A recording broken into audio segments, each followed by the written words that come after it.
Everybody, I'm Carly S. Last night was Carly W, but now you have Carly S. I'm from the Pleasure Chest. We're doing Going Live with Love. So we do free workshops every week in our stores. We have 2 stores in New York, 2 stores in Chicago, and a giant store in LA. I'm actually the manager of the original location that's in the West Village. That one's been there since 1971. Most of our events are held at our Uptown location in New York. That one is on 2nd Avenue and 60th Street. I'm actually going to be teaching bedroom bondage for couples on Tuesday the 12th, and Touch Me, Tease Me, Please Me, which is about erotic massage and setting the mood and all that good stuff, on Saturday the 16th because it got moved because of the snow. Going live on Instagram tonight is about blowjobs with me. Tomorrow night will be Sexy Self-Care with Tania. Monday will be Squirt Shop with Ryan. Tuesday will be Expanding Your Orgasm with Sarah. And then we're going to end with Victor and BDSM Basics. So tonight's workshop is about oral sex for people who have penises. So this class is for anyone who wants to put a dick in their mouth. That's it. I kind of keep away from a gendered language because not everyone who has a penis is a man, but this class is specifically about oral sex on penises. If you're interested about more play with vulvas, check out the class on Monday night with Sarah. A little bit about the Pleasure Chest. The Pleasure Chest was actually one of the first sex-positive shops in New York and the country. We really base our work in education-based stuff. We want everyone to have access to sex-positive education and be able to touch and feel the toys in person and come into a space that they can ask questions that no one will be shamed about. And speaking of questions, if you have any questions for me tonight, my lovely partner is behind the phone. They'll be checking on the comments. They'll ask me any questions that you have. So feel free to ask questions. Tonight's class is about blowjobs. So any questions about like oral sex on penises. And I know the biggest questions are about deep throating tips, and that will be like my big ending. So the number one thing about really any sex act is about good sex starts at the lips, which really just means that talk to your partner, communicate with your partner. Everyone is different what they enjoy. You can come into any of our stores and ask, what's the best toy for this, or what's the best toy for that? And it's kind of hard to give a good answer because everyone, what they want is so different. So you have to give us more detail, like, I'm looking for this kind of sensation, or I'm looking for a toy that does that. Just because then we can kind of narrow in and figure out what toy is going to be good for you. When you're communicating with your partner, you're never going to know if they're into something unless you ask. We don't like to assume. We hope that you don't assume, and we hope that you don't assume with your partner. So just ask. Make it a form of dirty talk. It doesn't have to just be like, hey, can I do this thing? Like, make it sexy. Practice by yourself if you're going to be a little nervous about asking for specific things, because the more you say it out loud, the easier it becomes to ask another person.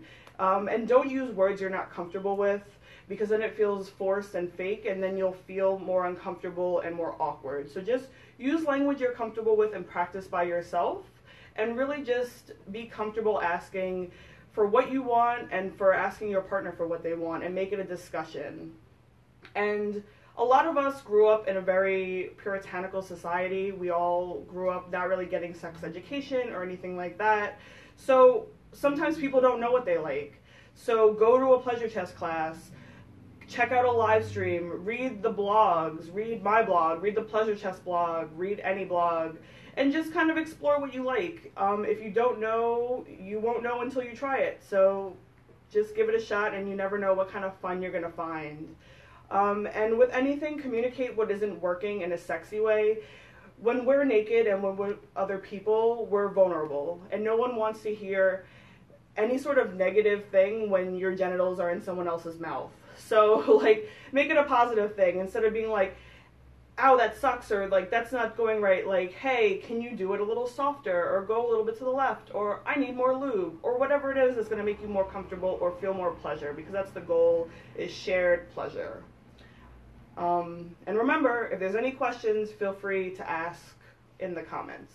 If you go to our blog, we have a thing called the Yes, No, Maybe list. And basically, it's a list of sex acts that you can check out with your partner. So basically, you both fill it out on equal ground. Then you come together and see where your interests align. So basically, if it'll have water sports, oral sex, bondage, massage candles, lingerie, anything that you could possibly be into, just to gauge where your partner's out and see like new things you want to try. And it's not a hard list. Like things can change. Like for me personally, years ago, anal was an absolutely not, and now it's a maybe, depending on the night and what I've eaten. So, you know, your list can be ever evolving. It can change on your mood, and it can change with your partner. If you feel comfortable doing something with one person but not another, it's totally fair. So check out the yes no maybe sheet, and if there's any questions about it, feel free to post the questions in the blog, and we can definitely explain what any of the terms mean, or if you're unsure how it works. It's really just a great tool to like try new things and open up communication. The most important part of any sex act, I would say, is creating the space and time to do sexy things. For once, the neighborhood isn't noisy, but basically, get into a sexy headspace that you're going to not be like distracted by anything else. If you know your phone is going to go off and that distracts you, or you know your dog likes to jump on the bed while you're having sex, or if you know you live in the Bronx and someone is going to hit the construction plates and it's going to be really distracting, like whatever you need to do to get into a sexy headspace, whether that's putting on porn to drown out other sounds, or even putting on noise canceling headphones, or just like making the time and space to have undisturbed time to really connect with yourself or your partner, specifically with this one, with your partner, to make sure like you're both having a really good experience. Something that I really like to do to kind of set the mood, without going into a whole in-depth with that, is stimulating oils. Sliquid is a really great brand, which I'll talk more about in a second. On makes a really good one. System Joe makes really good stimulating oils, and basically they're really gendered packaging, but anyone can use them. The skin on the nipples, the clit, and the head of the penis are all the same tissue, so they experience things the same way. So if you're using a stimulating gel on the head of the penis or on the clit or on the nipples, it draws all the blood to the surface and makes it really sensitive and tingly. So it just kind of helps speed along foreplay, or if you're trying to tease someone, put that on them and kind of tease all the other parts of their body. So it really just like brings the whole body into the experience. Edging is another really great way to kind of extend the session. And what edging is really just bringing someone to the brink of orgasm and not letting them go over that ledge. So you're bringing them close and bringing them back, and bringing them close and bringing them back. And basically all that's doing is building blood flow and building arousal and building lubrication, and everything is just getting more and more sensitive until there's finally a huge release. So the more foreplay there is, the bigger the release will be. Sensory deprivation is another really great one, because the more senses you take away, the more heightened other senses get. So if you put a blindfold on, now you don't know where your partner is going to touch you. If you have noise canceling headphones on, now you can't see or hear where they're coming from. So every touch is going to add an element of like anticipation and surprise and just feel really, really, really good. And skin craves variety. So thinking outside of just like feathers and soft materials and things like that, a wet rag can do a different sensation on the skin. A loofah, gloves that you have. Just try touching everything on the body. It just feels really good. And think outside of the pleasure triangle. So wherever the skin on the body is really thin, so the crook of the elbow, behind the knee, the crease of the thigh, the behind the ear, the back of the neck, anywhere it would really hurt to get a tattoo would feel really good to softly caress. So just explore your partner's body and you might find hot spots that you never even thought about. So now you set the mood, the dog's locked out of the room, you have your partner strapped to the bed, they have blindfold on, or they're watching you because you're wearing something sexy, and you're like, now what do I do? So, this is a penis. It's a beautiful pink penis. This one is from New York Toy Collective if you are interested in this toy. We have them available at our stores. They are silicone, they're nice and stick, they have a suction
So you don't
Also, it's great because you're setting the mood, so you're thinking of like all these sexy things you do during these songs, but also you're making it so that something weird that might break the mood isn't gonna pop up on there.